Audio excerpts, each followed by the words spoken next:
I just infiltrated a international Pokemon tournament. I went to New Orleans to play in the North American International Championships in Pokemon VGC. And let me tell you, it was the craziest experience ever.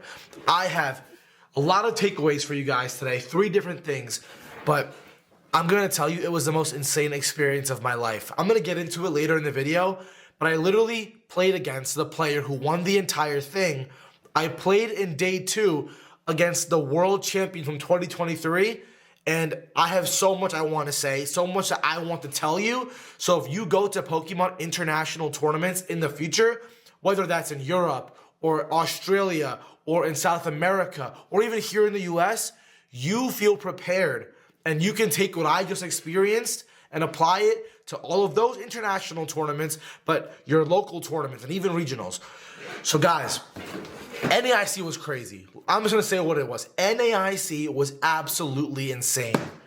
And in this video, we're gonna talk about how crazy it was, but more than that, the 3 things that I really learned from that experience. The first thing that I wanna talk about is how NAIC, these international Pokemon tournaments, are genuinely spectacles, and how they can feel overwhelming. Guys, I'm not even kidding. I go to this Pokemon tournament, I walk inside the venue, there is a red carpet that is rolled out for all of the players with people, at least 100 to 200 judges or staff members clapping you while you walk the red carpet. There's massive Pikachus hanging from the sky. The production value is insane. There are TVs, massive jumbotrons. It feels like I am actually in a Pokemon gym from the video games. I'm not even kidding. And not even that, we were playing in New Orleans. So what do they do before the tournament even starts? There are jazz players, people on stilts walking around. There's an entire show happening on the stage. It feels like you're actually about to compete in a video game or an anime championship. It's not just a tournament, it's a show. Like Pokemon regionals and locals are just, you go there, they announce the round, and you play. This was a showcase, red carpet.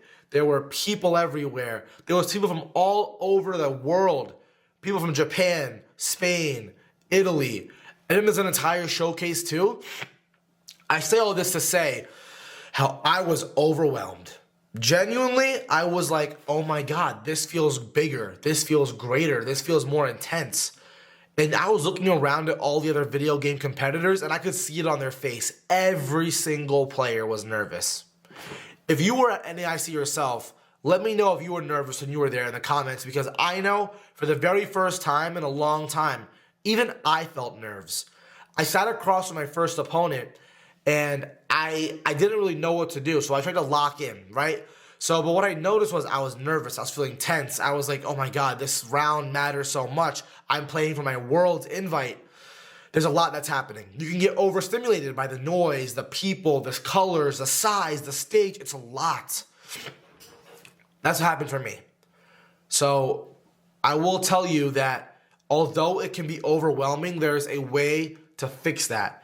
It's really just another tournament. As stupid as that sounds, all the things that I'm saying, the second you are across from an opponent, the second your pairing is up, and the second you get into battle, it's another tournament. I swear the round started, my hands were shaking, I was locking in, I was listening to my music, I was dialing in, and I was just back at another regional. I was back at a local tournament. I was back playing Victory Road. I was truly just feeling like it was another tournament. And I finished the whole tournament, and guys, for those of you who don't know, I played against FEDE CAMPO, who won the entire thing. I played against Shohei Kimura, the 2023 World Champion. I played against Joe Castaglia, another top American player. And I realized throughout my other entire tournament experience, as much of a showcase as it is, with the streams, with the performances, with the insane amount of noise and international players, it really is just another tournament. So if I was you, what would I do? Right? For me going forward, I was fortunate to actually finish 8-4. I made day 2. I finished 6-2 day 1, and I finished 8-4 in the tournament. I finished in 78th place out of over 1,300 players who signed up. So I think I figured it out. about at least how to approach it mentally in these overwhelming situations. In my opinion, if I was you, this is what I would do. The first thing is actually take it all in. It's a beautiful thing that you're a part of. It literally feels like you're part of something greater and bigger. So before you do anything, record things, take pictures, have fun with your friends. Soak in that feeling of pressure because that's what makes this so great. You know, that's what makes you feel like the man in the arena, the woman in the arena. Like, that's what it feels like. That's the first thing I would do. The second thing I would do is what I always say, is lock in. So before you're around, plug in your headphones, your AirPods, go even on your phone speaker. Listen to music. I genuinely was walking around like listening to music like this. Like I literally put I'll show you guys. I literally put my headphones on and I was like, yeah. It's time. Like I was literally doing this before my rounds. So my advice to you is, one, first, enjoy the spectacle that is the tournament. The second thing is focus and calm your nerves and go to that place you go to stay focused before your round starts. And then in between each round, I want you to go to the bathroom, wash your face, feel the feelings, go outside, get some fresh air. I did this every single round, and that is why I overcame my stresses, I overcame my anxieties, I overcame my nerves, and I made day 2. I also, guys, I lost my second round. Like I literally lost. I was 1-1, and then I won 5 in a row, even beating FEDE CAMPO, who won the entire thing. And that's what I want to talk about. Number 2 is, the second thing I learned from NAIC is that you can beat anyone. Guys, I beat FEDE CAMPO. I beat Federico, I don't even know how to say his last name, Camporesci. I beat the player who won the entire tournament. I was one of his losses. I was his last loss. Like, I'm not even kidding. The player who won $15,000, flew all the way from Italy as part of an esports team. I beat him. He was McFree. I literally sat across from him. I'm not even kidding. I saw the pairing. And what do I always say? When you see the pairing and he's a really big player, don't be nervous. Don't be upset. Look at it as an opportunity. I look at my phone and it says round 7 or round 6, round 7, Federico Camporesci. I said, all right, it's time to beat this guy. It's time to beat one of the best players. And not only did I beat him, I played like a psycho. I lost game 1. My back was against the wall. My back was literally against the wall, and I beat him in 3 games. I beat him, back to back. He sat across from me and said, Dash, I hope I'm not McFree. I hope I'm not McFree. Like, I hope I'm not McFree, Dash. Bro, then I proceeded to beat him. And then he proceeded to win the entire tournament. Then, for other context, I played in day 2. My first round opponent was against Shohei Kimura, the 2023 World Champion. I'm like, wow, what kind of luck is this? But I locked in, looked at it as an opportunity. I've beaten 3 other World Champions. I've beaten Wolf Glick. I've beaten Toller Webb. I've beaten James Evans. I can beat Shohei Kimura. And what did I do? Lost game 1. Really, really close. Really, really tight. Lost game 1. And guess what happened game 2, guys? I won. Game 1, I got a crunch defense drop from his chin pow and a body press crit. I thought I lost. I fought back, I clawed back, and I won. And game 3, his chin pow had other ideas. Icicle crash flinches, and it was just so tough. And he still played great. But I lost game 3. But the reason I'm saying this is because I beat him in a game, and I was this close to beating him in the set. My point is, I'm an average player. I've never made Worlds before. I've, again, gone to a bunch of these tournaments and tried to figure it out. And just now, I beat the player who won the entire tournament, guys. And then I was inches away from beating Shohei Kimura, another previous world champion, arguably the best Japanese player in the world. My point is that you can beat anyone. You can do that. Wolf Glick finished 5-3 and lost to my friend Parker, the best player arguably in the world. Like, it's genuinely possible. You can beat anyone. And, you know, how can I, like, give you guys advice? I want you guys to be able to, like, know what you can do. Is when you see your pairing, I have to tell you guys to look at it as an opportunity. When you see Wolf Glick's name on your phone, or Joseph Ugarte's name on your phone, or Shohei Kimura, or Federico Camporesci, you don't look at it with fear. You look at it as an opportunity. And once you start playing the game, you play the game. You don't play the player, play the game. right? Guys, FEDE CAMPO led the same two Pokemon against me all 3 games. He wasn't doing rocket science, he was just playing his game. He put me into a lot of 50-50s, but I've played with my team long enough to know that my consistency and my practice can take me there, right? So if you're playing against a top player or a random player, you have to know that you can beat anyone.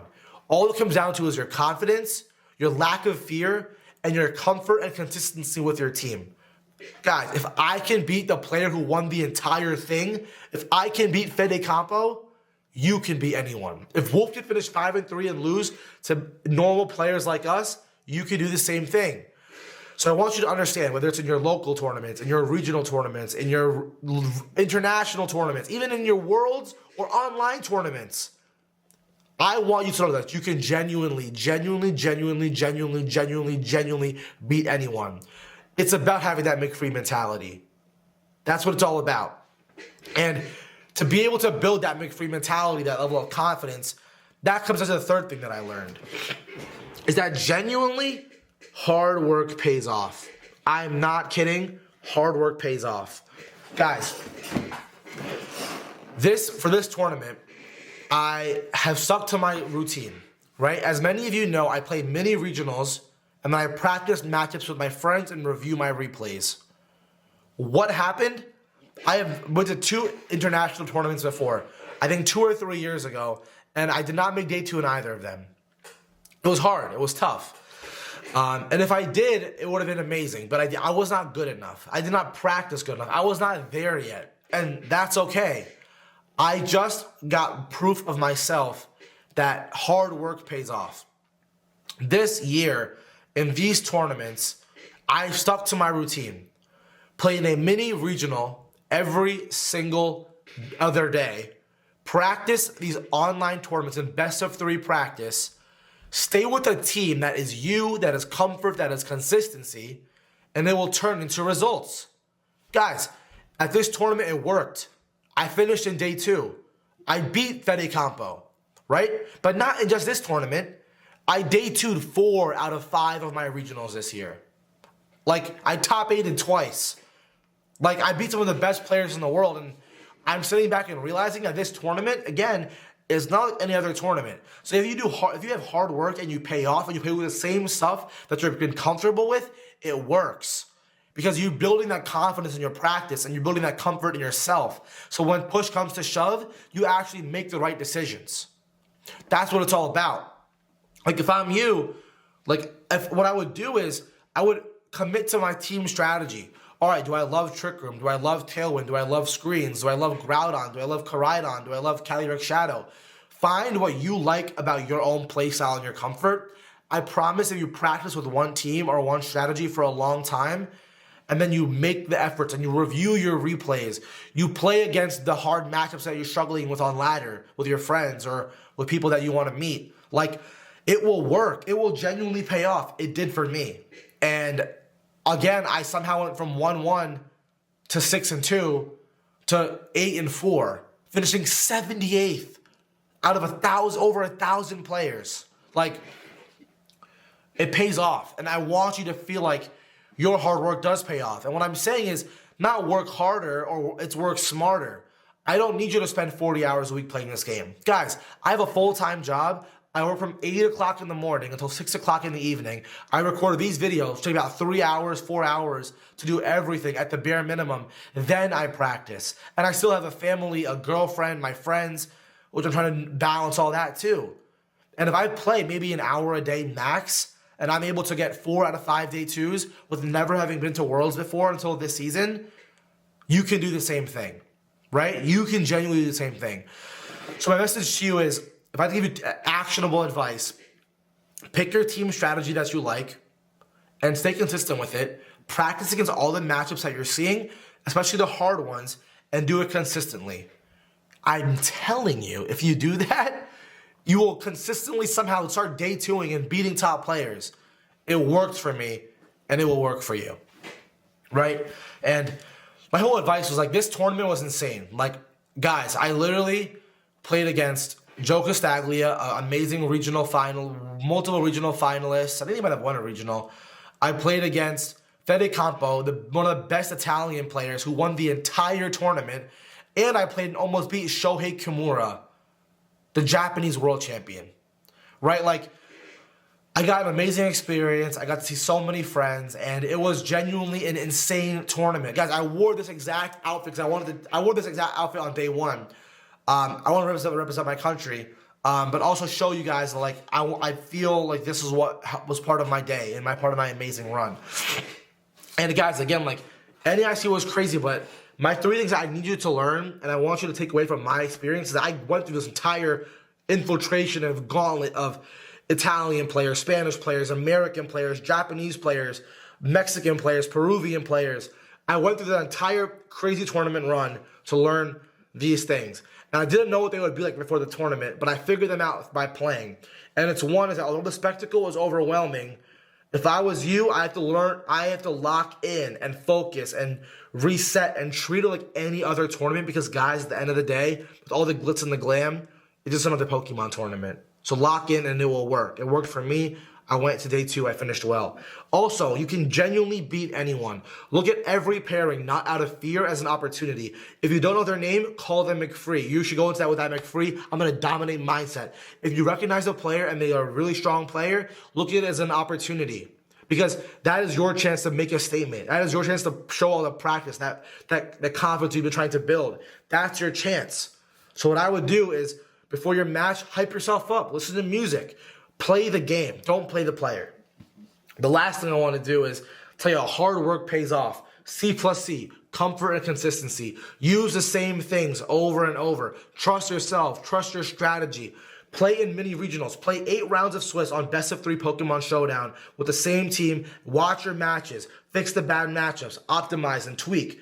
And it will work. And all of this to say that I made day 2. I finished in the top 80 players. And I think you guys can do it too. And guys, I really appreciate it because it was an insane run. And if you want to watch my recent video where I actually talk about how Wolfie helped me get to this level, even though I finished 5-3 at this tournament, he won the European International Championship. Watch this video. And if you want to watch one of my most amazing team reports with Jae Jung, who used Sun, and he also did decently well at NAIC, then watch this video. But if you're part of the McFree Mafia, then I want to thank you. Because you are all here supporting me consistently, and I am using the end of this video to call a Mafia meeting. We are all here. I hope you're all still watching this video because I want to thank you. All of you came up to me at NAIC. I talked to maybe 71, 72 of you at this tournament. I took about 20 pictures with all of you, and the love that I felt was unlike anything in my entire life that I feel, and it makes me want to do this more. I don't know if you guys can see this, but I have an even bigger whiteboard over there. And the reason I have that there is because I am planning to make more content, better content, realigned content. I want to give you everything I can possibly give you to make you perform better at Pokemon tournaments. From before the tournament starts, from practice, strategy, repetition, comfort, confidence, to during the tournament, overwhelming stress, anxiety, burnout, crash out, mental fatigue, to after the tournaments. I want to help you guys with all of that. And I'm realigning myself, and I decided every week I'm doing 3 videos, 1 live stream every Wednesday at 7:30. If there's ever a Victory Road tournament, I'm going to play in it. This weekend, I will be streaming my Victory Road tournament this weekend. And I'm going to be creating a free guide for you in the comments in one of these videos. A free PDF, a free resource, because I want to just give you everything. Thank you guys so much. It means a lot. We are the McFree Mafia, guys. We are the McFree Mafia. And I'm getting better at this game. I have a huge announcement tomorrow on my live stream. I hope you make it. In regards to the World Championships, please leave a like. Please subscribe. I appreciate you guys so, so much. And I'm doing it for all of us, guys. I almost forgot to have the comment word for all the real ones who made it to the end of the Mafia meeting. Comment Mafia, because it represents who you are, who we are, and how we all showed up in NAIC and all over the world. Comment Mafia if you made it to the end of the video. I appreciate you guys, and watch one of these 2 videos next if you really want to. I'll see you guys later. It's been Dark Type Darsh. Peace.